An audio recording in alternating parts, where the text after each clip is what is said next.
back to Indianomics. We are discussing why the minimum support price policy has not worked and hence what are the ways to solve the problem of rural distress that has resulted because of severe food disinflation. Joining us now from our London studios is Dr. Himanshu, Associate Professor at JNU, now, of course, doing a special project at the LSE. Thank you very much, Professor Himanshu, for joining us. I don't know how much of Dr. Gulati's arguments you could hear. He's practically decimated the minimum support price policy as something that was just an announcement and actually no implementation at all. Would you agree that this is just turning out to be a gimmick and government after government is getting away with it? How so? Well, I think he's right in one sense that the MSP policy has not been followed by implementation. And unless you follow it with implementation, it's just a sheet of paper. It's just a scrap of paper and that you can put it in the dustbin. But I think, but that doesn't mean that one has to get away from the MSP system. I mean, we currently are in a system where the minimum support prices are essential because food prices for the last 3 months particularly have been in negative territory if you're looking at the WPI. Yes. So there is something that needs to be done. But where I do agree with him is that the MSP is not the only instrument through which you can actually help the farmers. And the reason for that is that the crisis is not just a price collapse which is happening because of international factors or other factors. It is a much deeper crisis of decline in demand, collapse of demand in the rural areas, and it requires a multitude of efforts in terms of raising prices. You can see the same thing happening in terms of real wages. Those are also coming down. So there is a deeper crisis where MSP can for some time help you to arrest the price decline, but it is not something which is going to help you in the long run dealing with all the kind of problems that we are dealing with in the rural areas. No, Professor Himanshu, actually, and I think, yeah. in a sense... Yeah. No, the point that Dr. Gulati was making, if you missed it, is that the infrastructure is lacking and therefore MSP turns out to be meaningless except in rice and wheat, and there it is also becoming counterproductive because you're producing something which is already abundant. No, I mean, so the whole idea of a minimum support price is to have government intervene when the prices are coming down. And it's not something, what has happened over the years is that the minimum support price has also become the procurement price. They are two distinct concepts and they are completely different kind of instruments that are to be used in different times. What the government has been doing over the years is using the MSP as the only price intervention that it has in its arsenal. That is not going to work. So you don't have to do it for every crop, but for some crops, and in those years where the prices are coming down is when it should be used. That amount of money is being spent. The money is being spent, and we are spending almost like 160,000, 70,000 crores as part of the food subsidy. But it is not going to the right people, it is not going to the right crops, it is not going to the right farmers and right states where it should actually go. But in terms of success of MSP, it did help in stabilizing prices, it did help in making prices available. But I think we need to have a better view of how to use the MSP system. It's not that we are not spending money. We are spending good amount of money on the food subsidy system. Okay, I take your point. Let me just expand this conversation then. The country today has an inflation targeting system. Is that fundamentally, creating rural distress? How do you solve both? I mean, inflation control is a good policy, but at the same time, how do we tackle rural distress that may emanate because of food disinflation? I think there is a larger political economy issue that we are dealing with, and that's where the food inflation issue also becomes part of this whole inflation management. And something this has now been talked about by many other people, that what we are looking at the inflation targeting using only the instrument of monetary policy is not something which is the right way of looking at inflation targeting. A large part of the food inflation is not something which is coming out simple, which can only be dealt by the instruments which are available as part of the RBI or the monetary policy.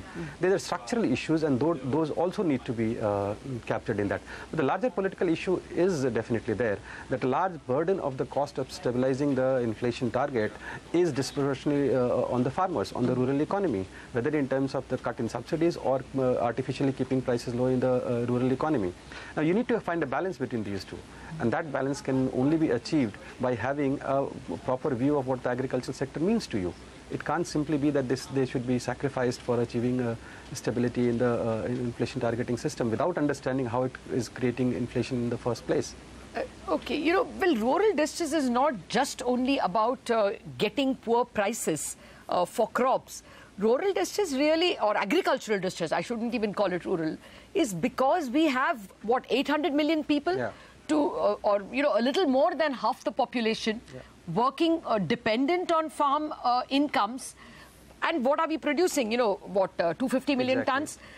The United States is probably producing much more than this, with 3% of the population dependent. So, the problem is it not rural unemployment? No, I mean, see, one has to look at the whole issue in perspective. And this is, we started something, the 600 million people didn't come one day. I mean, we inherited with a largely agrarian economy. And the process of structural transformation that should have accompanied an economy which is growing at 6 to 8% or 10% is something that we didn't follow. And that is why you see the output share of agriculture has gone down dramatically, but the employment share hasn't gone down. Now, you can't simply wish away them. I mean, there is something which is a reality that you have to factor in. Yes, I mean, all the countries over a period of time did start with 50-60% of the population in agriculture, and then over a period of time shifted to a situation where there are 3 or 4% of the population in the agricultural sector. We have not done that, but we need to achieve that. But that cannot be achieved by simply lifting people out of agriculture and putting them in non-agriculture. And where I disagree with you is that this crisis is not just of agriculture. In normal cases, what would happen is that the non-agriculture sector, which is substantial now, which is roughly where 50% of people are employed, and it does account for a larger share of the income coming from the rural areas, would do well. Now, we are in a situation where the non-agriculture sector in the rural areas is also collapsed. And it is certainly linked to the agricultural performance, but it is the overall collapse of the rural economy that is something which is putting pressure on agriculture as well as non-agriculture. That's why I mentioned about the demand crisis. I mean, if non-agricultural sector was doing well, the construction was doing well, manufacturing was doing well, there would have been an automatic demand rise in the rural areas. That would have pushed up wages, that would have pushed up farm prices. So in a sense, we can't neglect the other part, which is almost as important as the agricultural sector, which is the crop sector that you are that we are more bothered about. Okay, I suppose this was exacerbated by demonetization, this non-agricultural rural sector as well. What would your prescription be to ensure that the non-agri rural sector is rendered robust? I mean, obviously demonetization did create, and there's several other factors. I mean, so continuous neglect for the last 10 years that we can think of, where the rural areas were neglected in different ways. Demonetization was maybe a final crushing blow, which basically created a problem which is where we're finding it difficult to come out of it. But I would say that the problem has been recognized since November 2013, when wages started going negative. That is the time we should have realized that actually there is something wrong with the rural economy.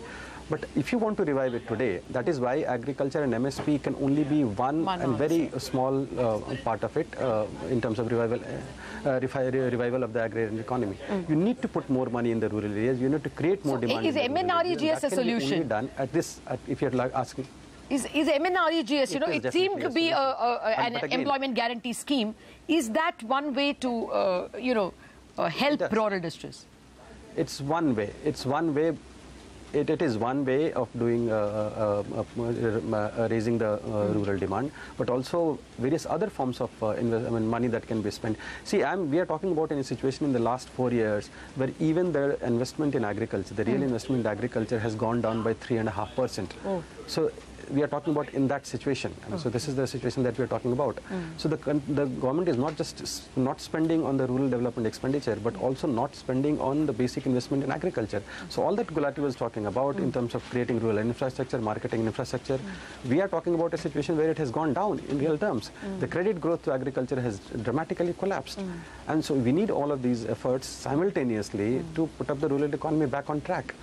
And it is not just one instrument that we are talking about. It needs a multitude. And I'm just emphasizing it that probably all of this together needs to be done at the same time to make sure that the rural economy is becoming driver again.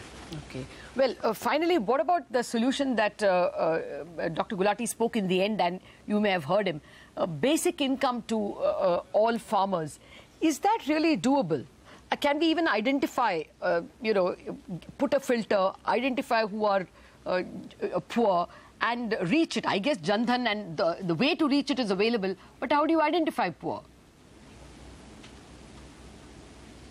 No, I think where I agree with him is the spirit of it, which is that rural incomes need to be increased and rural demand has to be increased. That is the whole idea of doing this kind of a basic income transfer without distortion of unnecessary interventions in the market, which essentially is actually the government is not intervening when it should. But I think the problem is very different from, you are talking about some 700, 800 million people here compared to say 2 or 3 million people in the Western countries. So the whole size that we are talking about is a much larger size of the intervention that we can even imagine of doing it. I mean, the last time we did a calculation, and even if you wanted to do it only for, say, for example, people in the agricultural sector or people below a certain threshold of income, it would cost anywhere between 15 lakh crores to 20 lakh crore rupees. So you will be almost like nothing to spend. I mean, the entire government budget will be, that's the minimum. I mean, even if you give them at the level of the poverty line. So I think that's something which is out of the picture. But I think what is important here to recognize is that there are also fundamentally different problems which will come up, which is that we have an economy which is where almost like 15 to 20% people are sharecroppers. They don't hold any land, but they are working in the agriculture sector. They are landless agricultural laborers. They are also dependent on agriculture. There are people who are absentee landlords. Again, they are not. They might be holding land, but they are not involved in agriculture. So again, when you go into the implementation issues, you realize that this is more of a imaginatory, more of a utopian solution than actually dealing with any reality that can help solve the problem. What we need to do is to use the existing instruments rather than talk about something which is completely unimplementable and has absolutely no idea how is it going to work out and divert the issue into something else. So that's where the spirit is fine, that the incomes have to be raised, farmers need to be supported, but we have not yet exhausted all the instruments that are currently available to us. And the real problem is that the problem is not that the government is not aware of it. It's just that it doesn't have the willpower. It doesn't want to implement it. It doesn't want to spend an instrument that it already has. So I think we should go slow on this, look at all these other options of doing it, rather than simply suggesting something which is grand, but ultimately will run into all sorts of different problems. Okay. Oh, I wish I had you all together. That would have been a debatable point. Thank you very much, Professor Himanshu, for joining me. Key takeaways from our two scholars is that, MSP completely inadequate in terms of money and machinery, and even the fundamental difference between MSP, minimum support price, and procurement has not been captured by the government, wantonly or otherwise. The real neglect is of building rural infrastructure, creating rural jobs, building rural market infrastructure, credit growth to agriculture falling aggregate, not just a slowdown, but actual fall in credit growth. These are the real problems that ought to be tackled. On basic income being distributed to farmers, there is a disagreement. Dr. Gulati thinks that's doable, but 15 lakh crore is a minimum estimate that Professor Himanshu gives us, so perhaps we are a distance away from that.